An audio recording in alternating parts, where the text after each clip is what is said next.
Good afternoon, everyone, and welcome to PhotoBiz Live. This is Joanne from the PhotoBiz team, and today I'm going to be talking about bizzing on a budget. I've got some free design resources to share with everyone. Design's expensive, but I've got links, and we'll talk a little bit about how to find more resources so that you can find some good quality freebies to help you punch up your web presence.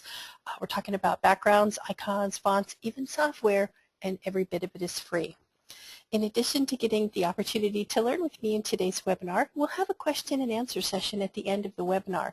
You can submit your questions using the chat tool, and they'll be answered after the presentation. You can also join in the discussion on Twitter by using the hashtag #PhotobizLive. If at any point during today's webinar you have any difficulty hearing me or seeing the slides, just use the comment box to let me know. We'll also be recording this webinar, and it'll be available for replay on our YouTube channel at youtube.com/photobiz. With that being said, we'll jump right in. Okay, so what I'm going to talk today a little bit about freebies and how to find free resources to use for your website, and I'm also going to give you a list of links to free resources that I have personally found useful over the years. Before I came to work for PhotoBiz, I used to do some freelance design work, and I found a lot of these different resources. A lot of times when, you're working and you need something, and, some resources can be kind of expensive, but there's a lot of really good free stuff out there. So who offers all of these freebies? Well, friends and colleagues. If you're a regular attendee of our webinars, you know that a lot of our guests will often make some of their actions and brushes and things that they've created available to our other customers so that you can kind of use them to work with your own design. So friends and colleagues will often be able to offer you some free stuff or things that share with you. Companies offering samples is another really great resource, and we'll look at a couple of things like that where there are companies who run e-zines or blogs or other types of web publications, and frequently they'll have a whole collection of items that they sell, and then they'll make a few of them kind of free.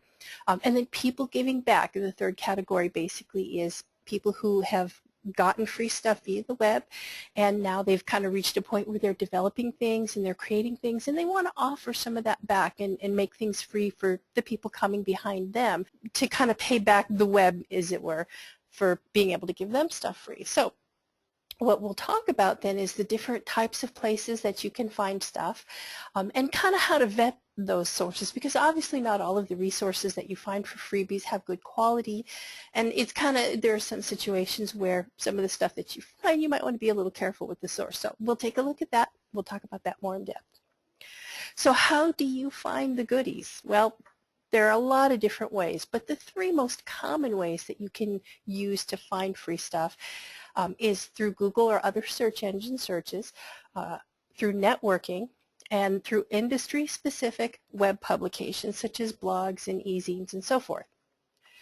So let's take a look at each one of these methods one by one. We'll talk a little bit about the pros and the cons and the things that you want to keep in mind or watch out for when you're looking for free stuff with these resources. Okay, so Google and search engines. The pros, obviously, it's fast, it's easy, and it's convenient. Sometimes, if you're a photographer or you're a designer or whatever, you can be working at 2 o'clock in the morning trying to get something done, or that's when you finally got some peace and quiet, the kid's in bed, the dog's asleep, and so forth. 2 o'clock in the morning, and you realize that you need a background or that you need a font or something. What are you going to do? Well, obviously, you can pop up, your browser and go to your favorite search engine and do a search on backgrounds, free images, what have you. And it's fast, it's right there, you can use it any time. Google image search in particular is a huge font of things that you can, usually you can find. But you've got the cons, and that is the quality of those things that you find through a Google search can be kind of questionable because it's a huge mixed bag of everything that's out there that's been indexed by that search engine. The items need to be vetted. That's one of the things too that you can find it quick, but you got to spend some time looking through all the stuff that you find, because it can include unusable resources or clickbait. And by that, what I mean is an unusable resource, you might find a great bunch of images, but then when you go to the site, you realize that these are all paid images, or They may be copyrighted images. They may be clickbait, where you go to the image and it says, here's a great image, and you go to download it, and all of a sudden it's popping up all these things in your face that you don't want to deal with. So you kind of need to, when you're doing a Google or a search engine search, looking for free resources, got to kind of look at it with a jaundiced eye, think about it real carefully. I would even go so far as to suggest mouse over the links that you find, look down in the taskbar and see what it is. If it looks like kind of a funny, sketchy URL, you can always move on and look a little bit further. So it's one of those things where what you're saving in time on the front end of being able to just pop your browser up and look at it, you might be spending a little more time on the back end making sure that that's an actual resource that you can use, and it's not something that's trying to trick you into clicking on something that's really maybe not a good idea. The next most common way that you can find free resources is through networking. Now, by networking I mean through forums that you're a member of, or through any type of basically community resource that you use, Facebook or Twitter or what have you, where you're actually interacting with other people and you're getting this information through actual people. The pros of this is that the things that you get through this method are usually a little higher quality. Most of the time people, when they pass along information via a social network to you, or to share with the other members of that social network, it's something that they've used in the past, they've already looked at, they've found useful, and they're sharing it. So the quality tends to be a little bit better. Consistent availability. If somebody's posting a link to resources on a forum that you read, then that's going to be there for a little while in the archives. Those things are going to be accessible to you beyond just that immediate search. So a lot of times if you see something and you look at it, you come back to it later, it's still there, and so forth. Better vetting is another pro. Most of the time, as we mentioned before, somebody's already taken a look at this particular resource, they've already worked with it a little bit, and they already know that it's decent quality. So you don't have to spend quite as much time just sheer vetting the quality of the resource. Now, there are some cons with network, and that is it can be a little bit more time consuming, mainly because this particular resource is not going to be the only information. For example, when you do a Google search and you do search on free backgrounds, pretty much all your responses that you're going to get to your search are going to be free backgrounds, or at least some variation thereof. With networking, you may have to be wading through posts about everything else under the sun that involves that forum, or other types of information that is commonly shared via social networks. So you may have to look a little bit more for the specific things that you want. It can still require some vetting, and this can be true in particular when you're dealing with a forum or a network of some sort, like message boards, where there's lots of people who are posting all kinds of information and you may not personally know all of them, to where on social media you at least are acquainted with most of the people that you're going to see on your network. So there can still be some vetting involved. The third thing you got to watch out for, again, this can apply mainly to forums rather than to social media, and that is trolls. And that can apply to people who think it's funny to post links to stuff and say, oh, hey, check out this great free resource, and you go there and it's some horrible picture of a car accident victim or something. But it can also apply to spammers, and spammers can sometimes get loose on forums. This is particularly true in forums where the moderation team tends to take a hands-off approach to heavily moderating discussions, in that people can sometimes get in there and post links to oh, check out this great free resource, and you go there and it's actually what we call clickbait, where they are trying to get you to click on to go buy their service, or you click on it and it turns out that you get pop-ups and they're trying to get malware on your machine. So you kind of apply the same criteria that you would with a Google search. Take a look at the link. One of the things about posts on a forum or in a social network is you can copy that link and go paste it into a Google search. And sometimes when you do a Google search on a URL, you will actually see information in Google that will tell you whether or not there have been problems or there's been malware detected at that URL. So that's one of the nice things about being able to actually Google a URL, and that is if it's a really bad one, a lot of times you'll see some warning. But always, again, exercise some judgment, and then, that way people don't sneak that past you quite so much. So the third method, and probably the most consistent quality is web publications, and that includes things like blogs or e-zines that are devoted to designs or typography. It usually has the highest quality because it's already been vetted. So those are the two biggest pros. These publications, they don't want to get a reputation for not being good quality or having good quality information, so they're not going to post something out there for you that's a problem. Most of the stuff that they send you is going to be things that they themselves use or that they have, consistently had a good rapport with. Consistent availability is the most consistent availability because most of the time web publications not only are going to archive everything for months and months, if not years, but they have a search feature that you can go onto an e-zine or a web publication and type in free backgrounds, and you're going to see every post where free backgrounds was mentioned in the post, and you're going to be able to find, go through that and see the ones where they offered that a link to a freebie. So that's got the most consistent availability and the highest quality. Now the cons are this can require a lot of digging because when you do that search or you look at those archived posts, not only are you seeing the posts that they made with links, but you're seeing the posts where they discussed it or the posts where it was mentioned in the course of a conversation. And so you can get a lot of things in there that maybe aren't specifically related to what you're looking for. You might have to spend a little time kind of digging through the archives. The other thing is that it can also include items that are not freebies, where a lot of times they'll put a link to several resources for something, and some of them may be paid and some of them may be free.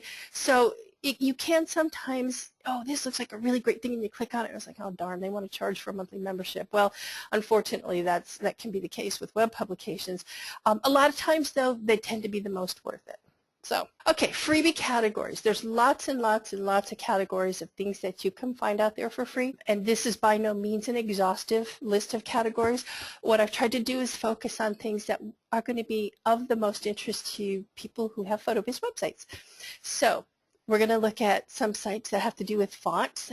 Typography is another thing, and I've got a big old list of links that I will share with everybody that's got far more links than we're going to look at in this webinar, and that includes some stuff that talks about typography. But I'm also going to show you a couple of really nice free font sites that I've found. Images, I'll show you some images, freebie resources that I've found.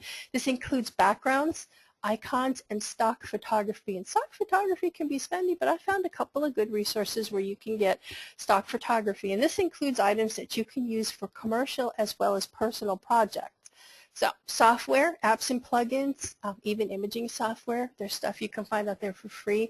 We're going to take a look at GIMP, and we'll also take a look at the Adobe Exchange, which has a fantastic selection of brushes and actions and styles and all kinds of things that you can use with Photoshop or Illustrator that are 100% free. So, and then tutorials. There's a lot of really good places out there where you can get tutorials to learn a little bit about just all kinds of different things, like how to do certain things in Photoshop, how to kind of punch up your design skill and so forth. And like I said, we'll just take a look at a couple of those, but I've got a much bigger list of tutorials in design inspiration sites. So, link list. I'm going to go ahead and send in the chat to everybody. I've sent the link to everybody of this link list, and what I've done is create this big list of links that I've put on our knowledge base, so it will be available to everybody well past the webinar. And you can, whether you want to look at it now or at some point in the future, make a note of it, because you can go visit this link list and it will have links not only to everything that I'm going to show you today, but also quite a few more different resources that you can use, some to freebie stuff, some to a mixture of stuff, to some web publications that you can kind of check out and peruse and find even more free stuff on. So hopefully not only to give you some resources to get started with, but also to kind of give you a leg up on learning to find even more resources and being able to kind of dig up freebie stuff that you can use to look good. So, okay, so let's take a look at the first group of things that I have here, which is fonts. I've got just 3 of the font archives that I really like to use, and we'll take a quick look at each one of them, and I'll talk a little bit about them. The first one, and this is probably the first one that I ever found, which is FontFreak.com. And FontFreak has they do have the ability or they allow you rather, for a very nominal fee, like under $10, they will allow you to download every single font that they have on their site in one great big huge zip file. However, every individual font that they have on their site is free to download, and this just kind of gives you a sample page of what you'll find, and there's a ton of fonts on this. There are some that are, there's really a wide variance in terms of quality. You'll find a lot of the fonts on here are made by individual people or very, very small private foundries. And so you'll get a few things that are you know, they're kind of cute, they're not that useful, or maybe they look kind of funky, but there's also a lot of stuff out on this particular foundry that's really, or this particular archive, that's really pretty good. And I've actually even designed a couple of dingbat fonts and contributed to it. So my name appears in there other places. But when you look through the list, you can kind of see they list them all by name in alphabetical order, and the name is an example of what the font looks like.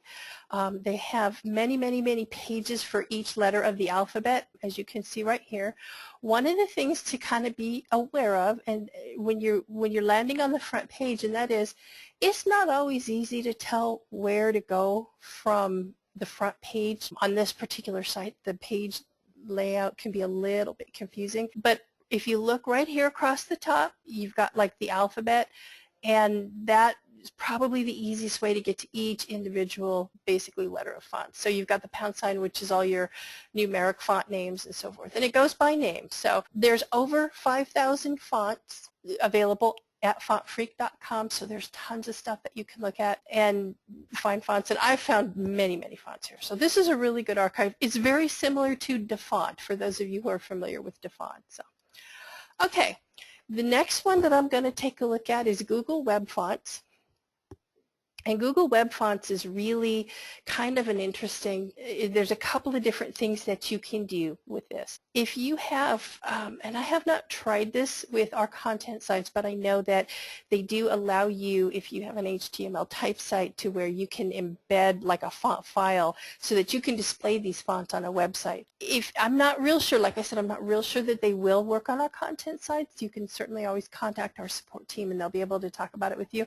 But the other thing with Google Web Fonts is that you can download these, and they are all free. So there's quite a few. There's a huge number of them. You can change your preview text right here. So, you know, if you want to see what text looks like, I can take something like PhotoBiz rocks, and it will show you what that font will look like in that particular text. You can change the size here to get a look at what the size will look like. With any one of these fonts, if you want them, let's say you find one that you really like and you want to get, and you don't want to embed it, you want to install it, you can click this button here that says Add to Collection, and when you've added any one of these fonts to your collection, this little arrow becomes active and you can download them. So if you add multiple ones to the collection, you'll be able to download all of them. So you don't need to download them to use on the web page. It'll give you a link here to show you how to use it without downloading them, but then you can download them in a zip file. So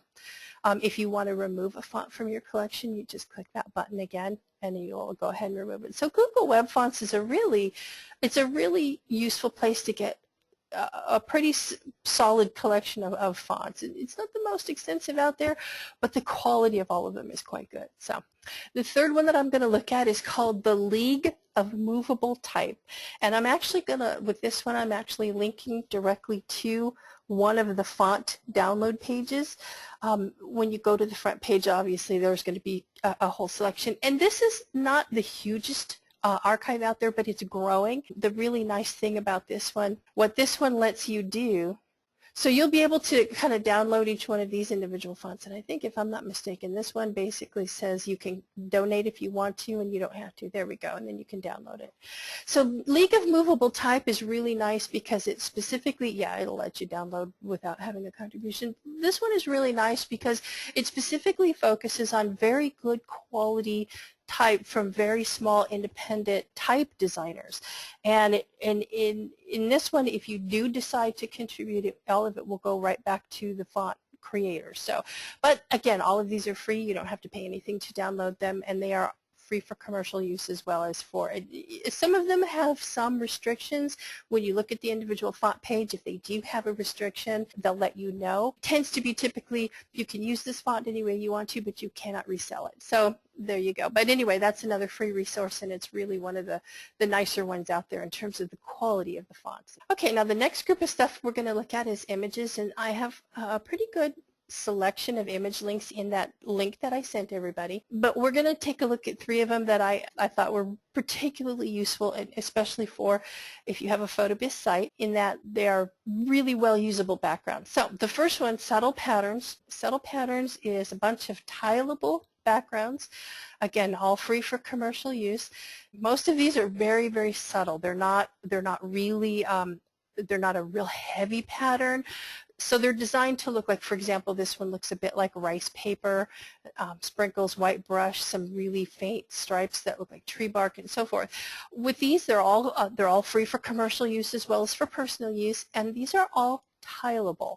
So if you want to use a tileable background on one of your sites, I think both of our portfolio and our content sites will allow you to do that. Any of these will tile so that they'll expand with however big your site is. So, and some of these are really nice. They're subtle, and as you can see, there's quite a lot of them. So all of them are royalty free. All of them are commercial free. Okay. Morgue File. This one is kind of neat. I want to show you though, because it also links to some paid resources, but Morgue File is stock photography, and it's a free photo archive. When you go to the main page, you want to click on the free photos link, and this is going to take you to a page with some tabs that also have links to places like iStock, which is a paid resource. But under the Morgue File tab right here, these are all free images, and what you'll want to do when you see an image that you like and you want to use, if you click on the image, it's going to tell you if there are any restrictions or requirements for the license, okay? So it'll say you're allowed to copy, distribute, transmit, and adapt the work. Attribution is not required, but you cannot use it in a standalone manner. And then down here, if there's something in there that requires a model or property release, it will tell you if it says yes.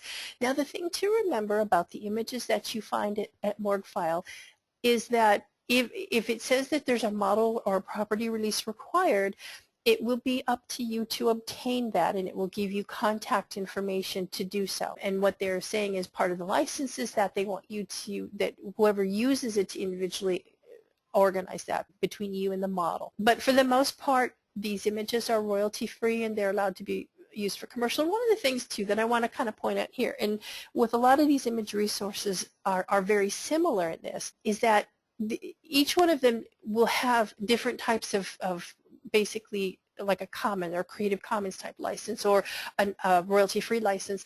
But what you'll want to do with any of these resources is take a look at the individual images that interest you, because most of the time they're going to put any information that they have for how you can use this image in that particular, when you click on it, like here where there's the description, that's where you're going to find the information on your, how you can use that image and what uses are allowed. The most common types of things that you will see is, like, for example, you can't use it in a standalone manner, or you can't resell it, but you can use it as part of a project, or you can use it to enhance your own work, like, for example, on your web page.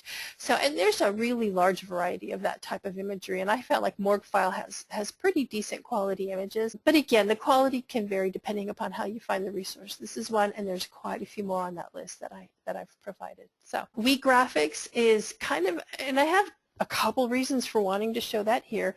In this particular file, or this particular page of WeGraphics, there's a lot of free icons. Now you can see that they actually have a number of categories. WeGraphics is actually kind of a portfolio site, so there's a blog available, and it's one of those web publications. Now they have quite a few resources that are paid resources that are available to you if you sign up for their premium, which is a subscription type service. However, they also have quite a few items that are free, and as you can see, the free items that are free for download are clearly labeled. Now, with a lot of resources, and again, this is talking about company samples, a lot of companies will have a paid subscription service, or they will offer like premium templates or what have you, but they'll also have a certain number of them that they make for free. It's kind of like what they really are hoping that they do is that you like their stuff so much, you'll come back and say, you know what, I'm going to buy this subscription. And that's fine. There usually, and there shouldn't be an obligation for you to download. So like, for example, here with the social media icons, if I go click on that, you know, it asks me if I want to join the mailing list, but when I look at the actual icons themselves, there's no obligation to me to download these. So this is kind of like a really nice type of resources. And again, there's a bunch of resources that I've provided on the link to different web publications that have a mixture of free things and paid things. Just takes a little digging.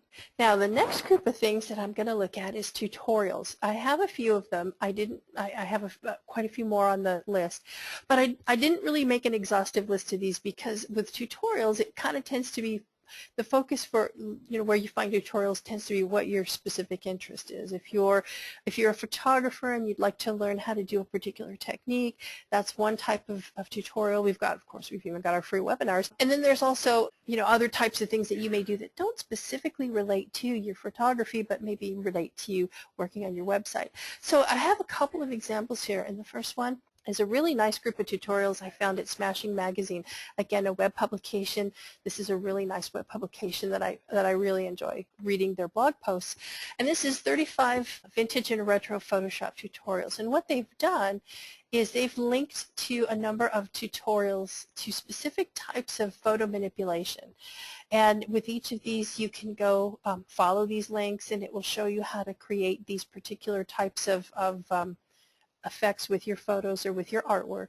And so some of them will be, you know, more difficult, and some of them will be easier. You may find that not all of them are free, or you'll only get some of them, but for the most part, these are all going to be free tutorials. And tutorials in particular can be kind of a gold mine with stuff that you find online for these, because a lot of times they'll have a lot of information that will help you with other things or link to other types of tutorials. And so, you know, I didn't link a whole bunch of them just because it's really a web of tutorials out there. But like, for example, he's got a bunch of related posts here and so forth. Tutorials can be a really great way not only to learn new techniques, but to find even more free stuff. So the other one that I want to show you, Don't Fear the Internet, this is actually more of a learning site. Rather than one or a small group of tutorials, it's almost like an online school. There's another one, Code Academy. Some of you may be familiar with Code Academy or W3 Schools. This is the same kind of thing, and it's basic HTML and CSS cascading style sheet for non-web designers. Now, this can be a little bit of an advanced subject, but for those of you who are really interested in using your splash intro pages and kind of fancying them up a little bit with some HTML, or who have a content like the blog or the biz sites or the store where you want to use the HTML box to really customize and fine-tune your pages, but if you're not 100% sure where to get started, this is a really great place for you to kind of get a sense of the basics and learn a little bit. You can also always contact our support team, and they'll be more than happy to help you. We've got quite a few people in our support team who are very familiar with HTML, and they'll help you with that. So, but here's a good place to get started and to learn a little bit about it. And really, it's not very difficult at all. For the most part, it's very easy to learn and so forth. So this kind of tutorial can be really helpful for things besides image manipulation. Okay, software and applications. Now there's a couple of different things on here. I've got Adobe Exchange listed twice. There's the adobeexchange.com, which is the new Exchange, which if you have CSS, if you have CS6 or Creative Cloud, then you can download an Adobe Exchange manager that will allow you to interact with the Exchange through that. If you have earlier versions or you don't want to install the manager, there's the classic Creative Cloud, and we'll take a look at that. Okay, and on Creative Cloud, basically every Adobe product has an Exchange, and what happens with the Adobe Exchange, and let's just take a really quick look at the Photoshop one.